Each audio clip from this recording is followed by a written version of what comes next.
අයිබෝන දෙන්න බික් ෆෝග සමගව සජීවී එකතු වෙන්නේ කාන්තා දිනේ නවා ඉතින් කාන්තා දිනට තර කාන්තාව ගැන කතා කරන්න හැබැද මේ පර සතියක් තියනොට කාන්තාව ගැන කතා කරන්න අපිහිතුවද එක කොහොමද වෙන්න ඒ වෙන විදිහ සම්බන්ධ සාකච්ඡා කරන්න අපි ආරාධනා කලා සමගි ජනබලවේගේ පාර්ලිමේන්තු මන්ත්‍රීතුමිය නීතික්ෂ සමින්ද්‍රාණ කිරියල්ල අයිබෝන ොත් පිගන්නවා සමින්ද්‍රාණ කිරියල මන්ත්‍රතුමිය මොකද විපක්ෂයට ලොකු නියෝජනයක් නෑන කාන්තාවද තනි වෙලා වගේ හැඟීමක් ලැබෙනවද නැත්තන් එම දැනවද නිකන්තව හිටියනම් හොඳයි වගේ හිතනවද මොකද විපක්ෂ නියෝජනය සහ කාන්තාව පාර්ලිමේන්තු දැන විදියට.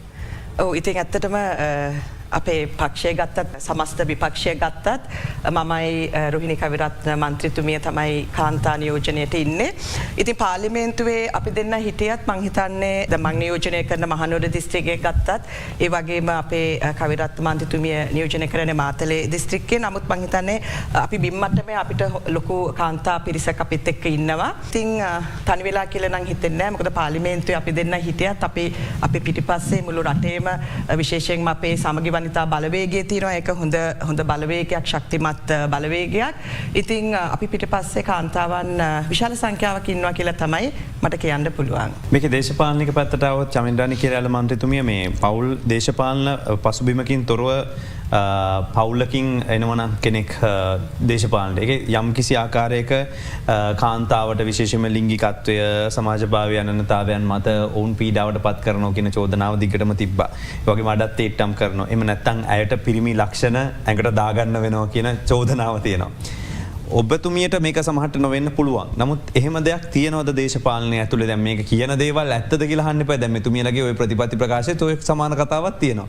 ඔබතුමිට මේක දැනවද විපක්ෂ නියෝජනයකට වෙනත් කාන්තාවක් විදිර හෝදී.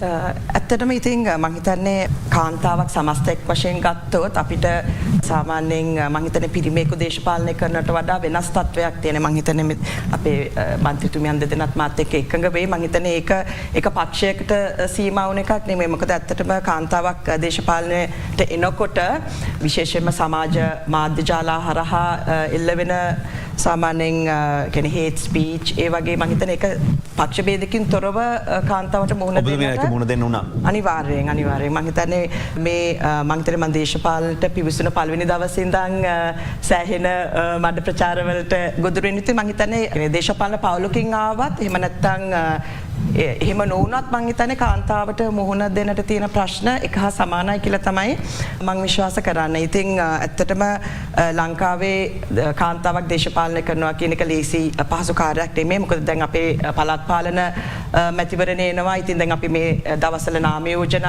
සකස් කරමින් ඉන්න ඉති විශේෂයම අවුරුදු 35ට අඩු පිරිසකුත් අපි දාන්නට ඉතින් ගොඩක් වෙලාවට මන්දකින දේ තමයි කාන්තාවන් දේශපාලනයට එවන්නට එක්කෝ පවුල කට්ටිය එහෙම නැත්තම් ස්වාමි පුරුෂ ඇත්තටම ලොකු කැමැත්තක් නැහැ මොකද අපිට මුහුණ පෑමට සිදුවන සාමාන්‍යයෙන් සමාජය තුළ මුහුණ පෑමට සිදුවන දේවල් නිසා නමුත් මං කියන්න කැමති දැන් අපි මං හිතන්නේ කාන්තා දේශපාලනය අතින් අපි ගොඩක් ඉදිරියෙන් ඉන්නේ මොකද අපිට ඉන්නවා කාන්තා අගමැතිතුමියක් ඒ වගේම අපේ පාර්ලිමේන්තුවේ මහලේකම්තුමියත් කාන්තාවක් ඒ වගේම අපේ ලංකාවේ අග්‍රවිනිශ්චකාරවරියත් කාන්තාවක් ඒ වගේම අපිට මේවර කාන්තා අමාත්‍යාංශයේ කාන්තා ඇමතිතුමියක් ඉන්නව මං හිතන්නේ ඒක ගිය පාරට වඩා වෙනස් තත්වයක්. ඉතින් මං හිතන්නේ මේක හොඳ ආදර්ශයක් විශේෂයෙන්ම දේශපාලනය කරන්න ඕන කාන්තාවන්ට ඒ වගේම රටේ තීරණ ගන්න ස්ථානවලට කාන්තාවන්ට විශාල දායකත්වයක් ලබා දෙන්න පුළුවන් කියන එකට මං හිතන්නේ ඒක හොඳ නිදසුණක්.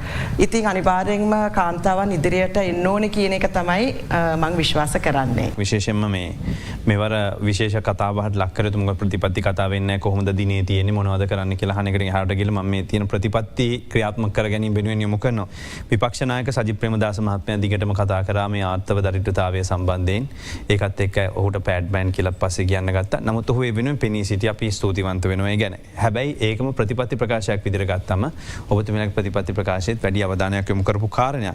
දැන් මේකට අවශ්‍ය බදු සහන දෙනවා වගේම මූල්‍ය සහ අනෙකුත් පහසුකම් ලබා දෙනවා කියලා කිව්වා. නමුත් තාමත් පාසල් තුල අපිට දකින්න තියෙන කාරණේ තමයි පාසල් දරුවන් අතර එය වෙනුවෙන් පැඩසටහන් ක්‍රියාත්මකව මම මට්ටමක තියෙන. ඔබතුමීලා දෙදෙනාගෙන් මම මේ ප්‍රශ්නය අහන්නේ මේ වෙනුවෙන් මොනවද කරන්න බලාපොරොත්තු වෙන්නේ සහ ඒ ගැන තියෙනවද අධ්‍යයනයක් තැනට? ඇත්තටම මං සන්තෝෂ වෙනවා මොකද සමගි ජන බලවේගයේ නායකතුමා තමයි මම හිතන්නේ චතුර කිව්වා වගේ කවුරුත් කතා නොකරපු මේ සබ්ජෙක්ට් එක මම හිතන්නේ මේ සනීප ආරක්ෂක තුවා ගැන පළවෙනිම මේ ලංකාවේ කතිකාවතක් ඇති කරේ එතුමා. ඉතින් ඊට පස්සේ ගිය ආණ්ඩු කාලේ අපේ පාර්ලිමේන්තු මන්ත්‍රීවරයෙක් වෙන හර්ෂ ඩි සිල්වා මුදල් කාරක සභාවේ සභාපතිතුර දරන කාලේ තමයි ඒ අදාළ සියලුම පාර්ශවයන් කැඳවලා රජයට යෝජනා කරේ මේ සම්බන්ධයෙන් යම්කිසි ඒ කියන්නේ පාසල් දරුවන්ට සනීප ආරක්ෂකතුවා ලබා දෙන්න කියලා යෝජනාවක් කරලා රුපියල් බිලියනයක් ඒ සඳහා වෙන් කළා. මම හිතන්නේ ගිය ආණ්ඩුවේ අන්තිම කාලේ පාසල් දරුවන්ට සනීප ආරක්ෂකතුවා ලබා දීමේ මම හිතන්නේ වවුචර් මාර්ගයෙන් ලබා දීමේ වැඩසටහන ආරම්භ කරා. ඉතින් අපි විපක්ෂයේ හිටියත් මම හිතන්නේ මේ සනීප ආරක්ෂකතුවා වෙනුවෙන් මම හිතන්නේ විශාල වශයෙන් අපි කතා කළා. ඉතින් අපි සන්තෝෂ වෙනවා දැන් පවතින රජයත් ඒ සම්බන්ධයෙන් ක්‍රියාමාර්ගයක් ගන්න එක ගැන. ඒ වගේම අපි දැන් මේ මම හිතන්නේ පාසල් ළමුන් කණ්ඩායම ගත්තොත් සීමා සහිත පාසල් ළමුන් සංඛ්‍යාවකට තමයි මේක දෙන්නේ. ඉතින් මම විශ්වාස කරනවා ඉදිරියේදී අනිකුත් ළමයින්ටත් මේ පහසුකම් ලබා දෙයි කියලා මම විශ්වාස කරනවා. අනිවාර්යයෙන්ම බෙහෙන්ම ස්තුතියි ඔබතුමීලා සියලු දෙනාට මේ වෙනුවෙන් පෙනී සිටිනවට වෙනුවෙන් කටයුතු කරනවට. ඉතින් විශේෂයෙන්ම ගත්තොත් අපි මේ කතා කරන්නේ කාන්තා දිනයත් එක්ක ඒ ගැන සනීප ආරක්ෂකතුවාව ගැන. සනීප ආරක්ෂකතුවාව නෙමෙයි කාන්තා යට ඇඳුම් නොමැති කාන්තා දරුවියෝ ඉන්නවා. අපේ ප්‍රසිද්ධ ක්‍රිකට් ක්‍රීඩකයෙක් නමක් සඳහන් කරන්න කැමති නැතිද කියන්න නැතුව ඉන්න. නමුත් ඔහු විශේෂ වැඩසටහනක් ක්‍රියාත්මක කරනවා මේ කාන්තාවන්ට මේ කාන්තා යට ඇඳුම් ලබා දීම විශේෂයෙන්ම පාසල් දරුවියන්ට. ඉතින් මේ වගේ තත්ත්වයක් තියෙන අපි ප්‍රසිද්ධිය කතා නොකරන හින්දා ප්‍රශ්න නැහැ කියලා කියන්න බෑ. අපි කතා කළේ මේ ප්‍රතිපත්ති ප්‍රකාශයේ තියෙන දේවල් මොනවද දැන් කරන්නේ. ආණ්ඩුව බලයටපත් වුණා. එතකොට බලයටපත් ඇසි යම් කිසි කාලයක් එනවා. දැන් ඉතින් වැඩ කරන්න පටන් ගන්න ඕන කාලේ. එතකොට මොනවද මේක කරමින් ඉන්නවද කියලා. ඒ වගේම තමයි කාන්තාව සම්බන්ධයෙන් ගත්තම සමින්ද්‍රාණී කිරියල්ල මන්ත්‍රීතුමිය දැන් බොහෝ දෙනෙක් හිතන දෙයක් තමයි මේ ස්ත්‍රීවාදීන්ට විතරයි කාන්තාව වෙන්න පුළුවන් කියලා. කාන්තා මේ මෙතුමිය ගත්තත් ඒ වෙනුවෙන් පෙනී හිටියා. මෙතුමියලා ඔක්කොම පෙනී හිටියා. අනිත් අයට මන්ත්‍රී වෙන්න බෑ, දේශපාලනට එන්න බෑ කියලා. ඉස්සරහට පළාත් පාලන ආයතන ඡන්දෙකුත් එනවා. එතකොට 2016 දී අපි සුවිශේෂී තීරණයක් ගත්තා. ඒ තීරණය රිවර්ස් කරනවා කියලාත් සමහරු කියනවා.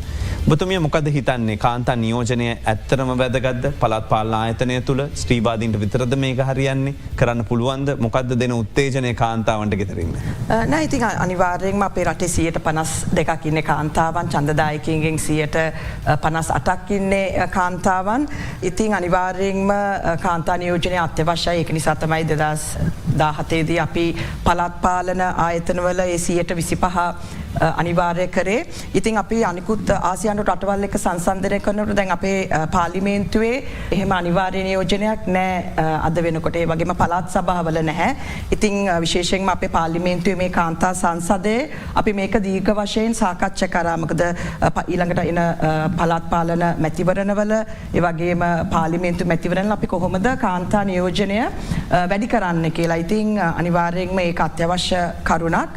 මොකද මම හිතන්නේ කාන්තාවන්ගේ අවශ්‍යතාවයන් පිළිබඳව මොකද රටේ බහුතරයක් වෙනුවෙන් අනිවාර්යයෙන්ම අපි කාන්තා නියෝජනය වැඩි කරන්නට ඕනේ. ඉතින් මම හිතන්නේ අපි පක්ෂ ભેදකින් තොරව ඒ කාරණා සම්බන්ධයෙන් අපි දීර්ඝ වශයෙන් කතා කළේ. ඒ සම්බන්ධයෙන් ක්‍රියාමාර්ග ගන්නට තමයි අපි තීරණය කරේ විශේෂයෙන්ම ප්‍රාදේශීය මට්ටමින්. දැන් අපි දැන් මේක අපි පාර්ලිමේන්තුවේ කතා කරත් අපි ඒක ගම් මට්ටම දක්වාම කාන්තා නියෝජනය වැඩි කරන්නට ඕන. ඉතින් මම අර කලින් කිව්වා වගේ අද වෙනකොට අපේ රටේ කාන්තාවන් ඉදිරි පෙළේ තනතුරු දරනවා. ඒ වගේම අපි පෞද්ගලික අංශය ගත්තත් ලොකු සමාගම්වල ඉහළ පෙළේ විධායක ශ්‍රේණියට ගොඩක් කාන්තාවන් අද වෙනකොට පත් කරලා තියෙනවා. ඉතින් මම හිතන්නේ අනිවාර්යයෙන්ම අපි හරි අතට යනවා කියලා අපිට කියන්න පුළුවන් රටක් වශයෙන්. පුරුෂයෝ 72.4ක් සාපේක්ෂව ලංකාවේ ශ්‍රම බලකාය විදිහට වැඩ කරනකොට කාන්තාව මෙතන ඉන්නේ 32.5යි.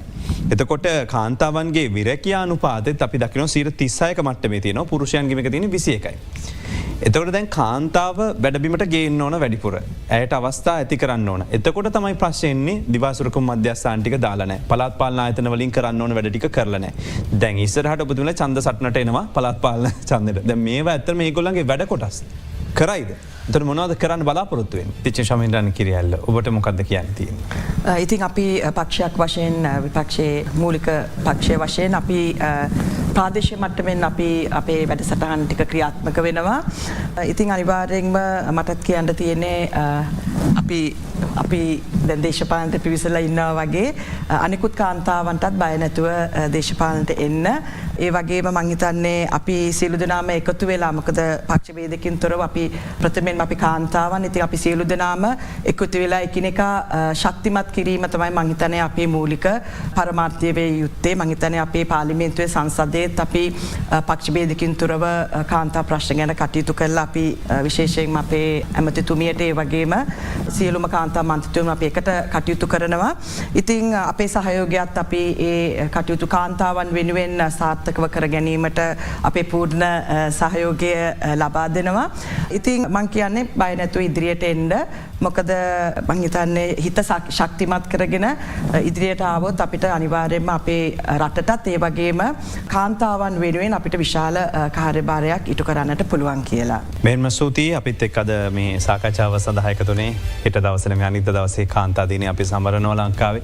කාන්තාව ගැන මතක් කරන එකම දවසේ. හැබැයි ඒ වුණාට ගොඩක් දේවල් තියෙනවා සතියක් පුරා කතා කරන්න අපිට. සමගි ජන බලවේගයේ පාර්ලිමේන්තු මන්ත්‍රීතුමිය නීතිඥ චමින්ද්‍රානි කිරියල්ල මන්ත්‍රීතුමිය ඔබතුමීටත් බෙහෙත් ස්තුතියි.